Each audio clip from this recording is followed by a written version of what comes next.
Every day that I scroll on Twitter or X, however you want to call it, I basically see several posts of like the Black Ops 1 and Black Ops 2 ports that are coming out, and basically everyone that makes these posts, is very excited about these ports that are coming out, and there are also several reports coming up that they will both cost like 40 euros or dollars each, and you have to pay like $30 additional for the season pass, or you have to pay $10 additional for each individual DLC season in those games.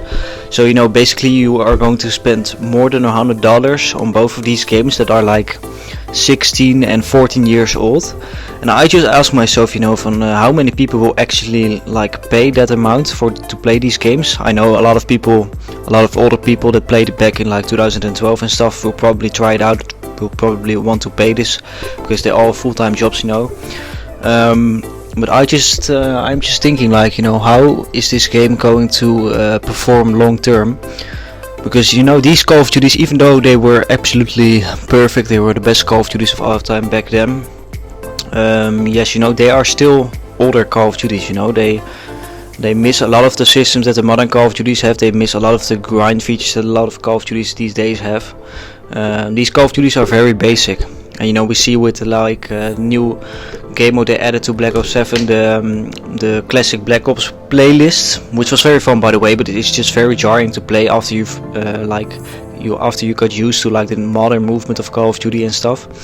And I just figure, will people actually be playing these ports for long term? Because the graphics are not updated, which it differs per person how much that will affect your perception of the game. But the graphics aren't that great. Basically, from what I understand, it's just a port. It's not a remaster. It's also not a port with additional features. It's just basically Black Ops 2 and original Black Ops ported over to the PS5. So there ain't going to be any differences. Now I just think like the game comes out in like a month's time or something, maybe 2 or 3 weeks from the moment from this recording. It's the end of June now, and I do believe that the price that was leaked is true, because I think this game was like announced and created for Activision to make some money back on the franchise that they lost with Black Ops 7 this last year. And I think at the start, maybe like the first week, a lot of people will try it out. A lot of people will want that nostalgia hit from like 15 years ago when they played these games when they were young. And I think a lot of people are going to realize that these games were very bare bones, and they might have some replay value for like the first 1 or 2 weeks. But I think people will become bored quickly after that. I don't think this game will last that long, in my opinion. I don't think it will last like 5 or 6 or 7 months, because it's exactly the same game like you used to. You played all the maps, you played all the zombies maps, you basically played the entire campaign already. You probably remember every single detail about it when you start playing it. Now I just think for people to actually play this game like long term, I don't think there isn't much replay value in the multiplayer alone. And I know I used to play that game as well when I was like 11 years old, and I actually really enjoyed it at the time. It was my favorite Call of Duty back then, and I made a video already ranking the Call of Duty games, and I'm just gonna say, I don't know if I've released it already, but I ranked Black Ops 2 and original Black Ops like at the greatest of all time. And I still do agree with that, but I also do believe that the products were like limited by that time period and were limited by the consoles itself. I just think there isn't enough replay value in these Call of Duties to last long term. I just think that also the multiplayer, it has like one camo grind. You can go for the diamond camos, which by today's standards are very boring, because no one uses diamond camo anymore in these newer Call of Duties. Everyone wants to try a new camo, everyone wants to grind for a new camo every single week basically. And in Black Ops 7 they went really overboard with these camo challenges, because they basically released like 1,000 camos in the entire game, and I play basically every week, and every week there's a new mastery camo that is even better than the last one. I just think that just the camo grind alone, that basically the single camo grind that is in Black Ops 2 and even in the original Black Ops, there's basically just the gold camo. I think a lot of people will find that boring, especially the new generation of players. Basically Black Ops 2 is just playing the multiplayer. There is no additional grind. Like I said, it's the camo grind, but there's nothing on top of that. You have no operators. you have gun levels, maybe, if I can remember correctly, but yeah, there isn't much else to grind for. I think, you know, the multiplayer is just playing those 16 launch maps, and maybe if you buy the additional DLC you have 16 more, and that's going to be it. There's no movement. So I'm really like eager to see how much people will enjoy these ports. And, you know, if we compare it to the zombies mode, the zombies is actually very hard compared to today's standards. I think a lot of the newer generation started playing Call of Duty maybe like 5 or 6 years ago with Modern Warfare 2019 or Black Ops Cold War or something like that. And if they're going to start playing those traditional zombies modes where you basically get downed in 1 or 2 hits, I think a lot of people will find it basically too hard to play and to continue playing. You basically don't get guided anywhere in these maps as well, because every single Easter egg or thing you want to find isn't like directed on your HUD or something like that. They basically don't tell you a single thing about it. So I think a lot of the newer generation will find it way too difficult and basically will quit after like 1 week or 2 weeks.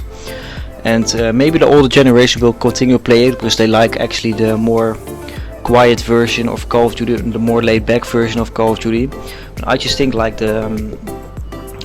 this port, or these 2 ports of the games, are basically used as the quick money fix for Activision. They can bait all of the people with nostalgia, and they can make them purchase like the entire game, and maybe they even manage to convince everyone to buy all of the DLCs. So they basically get like $70 out of every one of these customers, which is basically a full price game. But I think the lifespan of this game is going to be very short. And, you know, we have to think like basically you're going to end up with, I think most people will play Black Ops 2. I think that will be the most sold one. I'm just hoping at the moment that they will release them both at the same time, and they will release it in a bundle. So you basically have to pay like €4, and you get both of these games, and maybe you can purchase an additional season pass to get all of the map packs from Black Ops 1 and from Black Ops 2 for $30. I think that will actually be a pretty decent deal. But if they are going to charge like $70 or euros for every single one of these games, I think that's way too expensive. You can't expect people to pay that price like 15 years later. And, you know, I just think we're going to end up in like 2 months time with like maybe the old generation on these games, but the newer generation, I think they will move on within like a week or 2 weeks or something. And I basically think that they will move on to Modern Warfare 4, and I think a lot of people will probably move over to Modern Warfare 4, and the beta is coming out as well in like 3 months time or something. And I just think that the game is going to be way more successful even than Black Ops 7, because the name sells well. I just don't really understand the timing of these ports. Why release them now when so many games come out? Like in July already there are like 4 or 5 games, like big franchises already that come out. The GTA 6 pre-orders come out. Why are you releasing like these ports in this time period? I just don't understand it. If they had to do it, I basically would have advised that they just did it like 3 months ago, where like the reception of Black Ops 7 was absolutely terrible. I do believe that it's getting better now with like the post-launch content as well, but there are just a lot of people that don't play Black Ops 7 at the moment. So yeah, you know, it's a weird time period. I am genuinely really curious how they're going to handle this. We basically haven't heard anything from Treyarch themselves. I know they are not the ones that are developing this port. It's another studio, I believe it's Iron Galaxy or something. But yeah, I'm really surprised now. I'm really curious how they're going to handle these ports, because to me it sounds like it's like the worst possible time they could release this. It sounds like a game that you will maybe touch like 1 or 2 weeks time, because of the most people will realize it's like the exact same game that they remember. There's not a single element of it that can be considered as a remaster. You know, will people actually find it more fun to play than the modern Call of Duty? That is what I'm really curious about, because, you know, the older Call of Duties were so slow compared to these Call of Duties today. And I'm of the older generation, the slightly older generation, but I think these newer generation of like kids or people just won't enjoy this game very much. So yeah, obviously I will buy the game. I think I'm probably going to buy both games, but it also really heavily depends on how expensive it is, because I own both games on like the PS3, and I just don't see really a point in buying the game again when you know it's the exact same games. I've bought all of the DLCs on my original PlayStation 3, so I basically have the game already, and I just think that the people that already have like the games on PS3 or another console you are on, I just think these people should get it for like maybe like $5 or $10, like an upgrade system like all of the other remasters do. But I just can't seem to understand why you should charge people like €70 for those games when you already bought them. I can understand if it's someone new from a newer generation that never played these games. I can understand why you charge $70 for these games, but please, I'm just begging basically Activision that they will give the players that already played these games a chance to try it out for like $10 and just see for themselves if they like it. But man, it's gonna be very disappointing if they if these sports release and basically are going to play it for like 1 or 2 weeks, and they will basically just quit. They will move on to other games. They will move on to all of the games that are releasing in July. They will move on to Modern Warfare 4.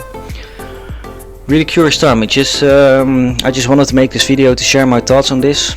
I don't think we are that long away from the release of these games. They said July, which is very vague, but most likely if you compare it to like other release dates of other competitive shooters like Halo, I do believe that it will launch in like mid-July, so between like 10 or the 20th of July in this year. So it's not long at all. It's maybe basically like 3 weeks. So we're gonna have to wait and see. I'm very curious. Let me know what you think about this about these sports, and I will obviously leave a review once they release it. But yeah, that's going to be it for today. Thank you for watching if you managed to make it this far, and I will see you on the next one. Bye bye.